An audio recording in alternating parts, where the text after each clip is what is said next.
Hello, James back again today. And just today, I want to give some people some advice. If you have to drive a little bit of a distance or not even a far distance, you got to keep three or four things in your car. I always keep a couple bottles of water. You never know if you're stuck in traffic or there's a funeral ceremony. And I keep snacks. It's like some Ritz crackers, stuff like this. Uh, just some crackers. And a couple bottles of water behind my seat. Simple stuff. And I keep a battery pack, one of those ones you charge up with your cell phone charger, just in case something happens or you pull up to somebody on the side of the road and their car won't start or in the parking lot. It's they're 120 bucks, but they're great. But if you're in work in an environment where there's a couple screws in the parking lot and stuff, I keep this right in my back of my truck. So I don't want to get on my knees and put the spare tire on and drag it down. It's called Fix-A-Flat.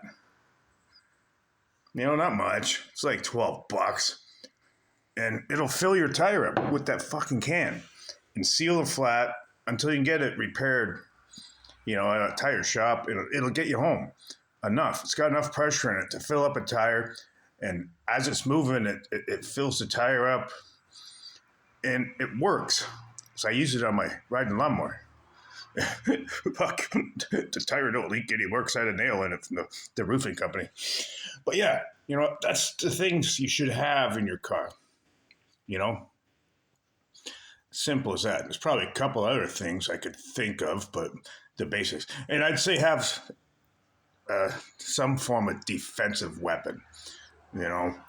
If you're getting older, somebody might want to rob you. I keep like an old school knife in my side door jamb. If you don't have anything, you're defenseless.